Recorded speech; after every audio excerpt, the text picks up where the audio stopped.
안녕하세요. 김태현의 현미한 투자자 방송 시작하겠습니다. 오늘은 이 탑 머티리얼이라는 회사에 대해서 좀 말씀을 드리겠는데요. 이 회사는 이 2차 전지에 들어가는 양극재를 만드는 소재를 만드는 업체입니다. 이 회사의 창업주인 노한진 대표 같은 경우는 서울대에서 박사를 하고 삼성 SDI에서 이 폴리머 전기 2차 전지에 대해서 개발 팀장을 하신 기술력이 있는 그 창업주로 여겨지고 있고, 뭐 한양대학 연구교수도 했고 하면서 나름대로 이제 이 그 뭐랄까요, 배경이 연구 쪽에 배경이 있는 대표이사입니다. 그래서 이 기술을 기반으로 해서 이 탑 머티리얼이라는 회사를 그 창업을 하신 거죠. 그래서 이 회사는 리튬이온 전지의 이 양극재를 이제 만들어서 이런 배터리 셀 업체에 납품을 하는 업체죠. 그래서 이 회사는 2차 전지의 이 양극재, 전극을 모두 만드는 회사인데, 이 전극에 대한 모든 공정을 할 수 있는 그런 회사입니다.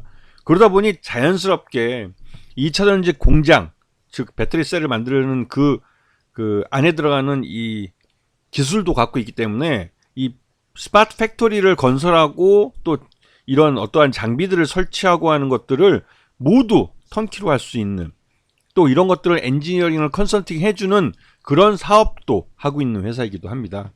그만큼 이 2차전지 건설, 2차전지 제조에 있어서는 전 공정을 다 커버할 수 있는 기술을 보유하고 있는 기술력 기반의 회사라고 할 수가 있죠. 작년 실적이 공개됐는데요. 이제 잔병 실적이긴 하지만 매출 외형도 그렇고 영업이익도 그렇고 이 당기 순이익도 모두 증가하는 모습을 보였습니다. 작년 같은 경우도 하반기 때 가서 이 2차전지 쪽도 굉장히 좀 고전을 면치 못했는데, 현대차와 기아가 전기차에 대해서 재고 조정을 하겠다 해서 이 관련된 이 업체들이 모두 좀 힘들었습니다. 하지만 이 소재 쪽의 기술을 갖고 있는 업체들은 다르죠. 공장을 세울 수가 없습니다. 세우면은 이 회사들이, 소재를 만드는 회사들은 소수이기 때문에 이 소수의 회사들을 놓치게 될 가능성이 크죠. 그렇기 때문에 울미교자 먹기로 셀 업체들은 이들이 만든 소재들을 그냥 받아주게 된 겁니다. 그래서 이 소재 업체 쪽은 좀 덜 손해를 본 거죠. 자, 그리고 이 회사가 요번에 5회차 전환사채를 발행했습니다. 이 5회차 전환사채를 180억 정도를 발행했고, 그중 141억을 설비 투자에 투자를 했는데, 이게 바로 LFP 양극재를 양산하는 설비를 구축하는 겁니다. 이 우리나라 최초로 이제 LFP 양극재를 국산화하는 데 성공했는데, 이 LFP 배터리에 사용되는 LFP 양극재는 이 배터리 때문에, LFP 배터리 때문에 유명해졌는데, 이 LFP 배터리가 우리 그 일반 배터리 셀 업체들이 만들어 왔던 3원계 그 파우치형 이 배터리와 이 LFP 배터리는 완전히 좀 다른 그죠. 소재부터 다르고, 3원계 쪽하고 이 LFP는 인산철이기 때문에 철이 주성분입니다. 그래서 실제로 철은 풍부하게 주변에서 구할 수 있기 때문에 출력은 좀, LFP 배터리가 출력은 좀 떨어지더라도 화재 위험이나 이런 것들에서 굉장히 좀 안전하다는 평가를 듣고 있고, 출력은 떨어지지만 그렇다고 꼭 그 고가 전기차가 아니라면 그 보급형, 그래서 이제 전기차 대중화에 필요한 그런 전기차라면 LFP 배터리로 충분히 커버 가능하다라고 해서 미국의 테슬라도 LFP 배터리를 채용하는데 이거를 원통형 배터리로 채용을 하겠다, 이런 식으로 이제 일론 머스크가 얘기를 했었죠. 그것 때문에 이 LFP 배터리를 갖고 있는, LFP 배터리를 기본으로 하고 있는 중국의 중저가 이 전기차 시장이 갑자기 확 커버린 느낌도 듭니다. 그리고 전 세계적으로 전기차 대중화가 이루어지면서 LFP 배터리를 채용한 전기차들이 많이 나오고 있는데요. 이 LFP 배터리를 채용하는 건 전기차의 성능을 좀 떨어지더라도 그 가격을 획기적으로 다운시킬 수 있기 때문에, 그리고 또 이 3원계 전기차 배터리는 이 원재료인 리튬 코발트 뭐 이런 것들이 가격 변동이 크기 때문에 이 전기차 배터리 업체가 전기차 업체에 납품을 할 때 이 가격 변동에 따라서 가격이 들쭉날쭉하기 때문에 전기차의 원가에 미치는 영향이 큽니다. 최근 들어서 미국 전기차 시장에서 테슬라가 전기차 가격을 획기적으로 다운시키면서 기존에 후발주자로 뛰어들었던 완성차 업체의 전기차 모델들이 고전을 겪는 걸 볼 수 있습니다. 오죽하면 포드하고 GM은 이 전기차 그 양산 이 스케줄을 뒤로 좀 연기하는 바람에 우리나라 전기차 배터리 합작업체들이 뒤통수를 맞았죠. 그만큼 이 테슬라가 전기차 대중화에 공을 들이고 또 그러면서 전기차 가격 다운에 좀 진심을 담고 있기 때문에 이런 일이 벌어진 겁니다. 그래서 LF 배터리에 우리나라도 뒤늦게 우리나라 전기차 배터리 업체들이 뒤늦게 뛰어들게 된 거죠. 기본적으로 LF 배터리는 중국의 업체들이 기본적으로 만들어 왔고 주력으로 삼아왔던 배터리입니다.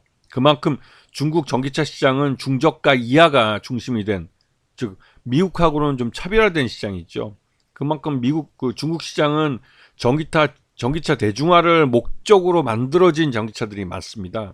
그러다 보니 왜냐면 그 중국 사람들이 가난하기 때문에 그런 현상이 나타난 건데요.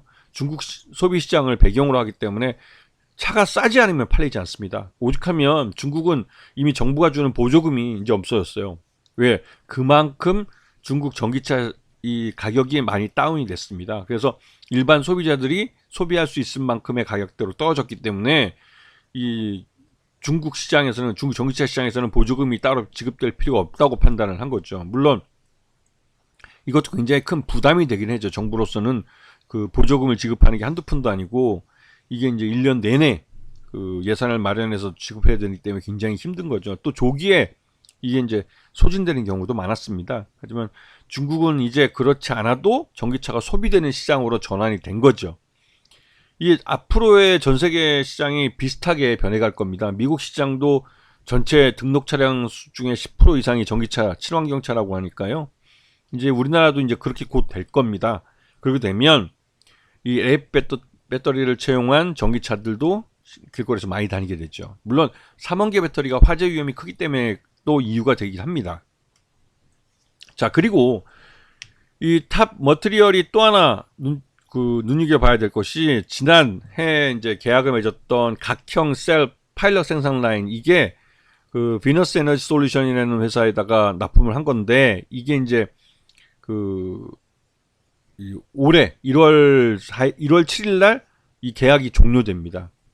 이 말뜻은 계약이 종료되고 이 납품했던 이 전기차 이 솔루션 파일럿 생산 라인에 대한 검증이 끝나면 이제 잔금이 지급이 되는 거죠.